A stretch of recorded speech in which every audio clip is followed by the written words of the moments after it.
When we started Education Matters last year, I promised you we would share the real facts about what is happening in public education in North Carolina.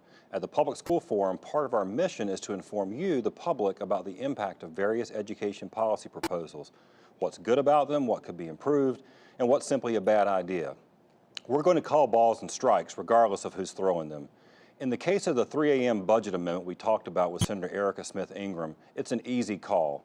The late-night maneuver that funded pilot programs for something as serious as combating opioid addiction, but only in counties represented by Republicans, and then paying for it by cutting important education programs that serve poor, mostly students of color, in counties represented only by Democrats, with cynical, petty politics.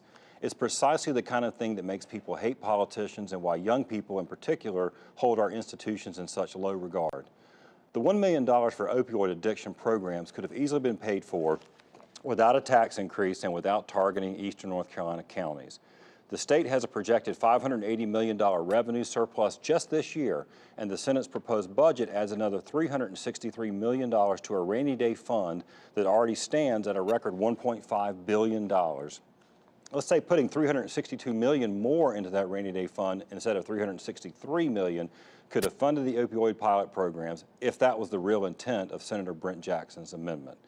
But seeing the surgical precision in which only counties represented by Democratic senators lost funding for 2 early college high schools in rural northeastern North Carolina, lost programs to help teacher assistants become teachers, and lost support for an after-school summer science and math program for underserved children, the intent is only too clear. Look, there's some wise investments in this proposed Senate budget, including continuing investment in teacher pay, and finally some attention to the woeful state of principal pay, where North Carolina ranks 50th. But cuts to promising and proven education programs only in counties represented by Democrats is vindictive and frankly beneath the institution they represent. Let's hope the North Carolina House sees fit to undo the damage. As I close this episode, a personal comment.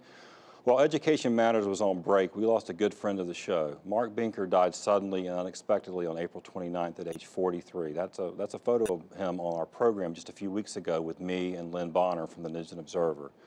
Mark was a terrific reporter at the Greensboro News and Record, then at REL TV, here where we record our show, and then as editor of the North Carolina Insider. You are already missed, Mark. That's it for this week's show. Next week, we have the chairman of the State Board of Education, Bill Kobe, on the program, as well as key leaders from the charter school sector who will talk about with some new policy proposals. Make sure you tune in. Thanks for watching.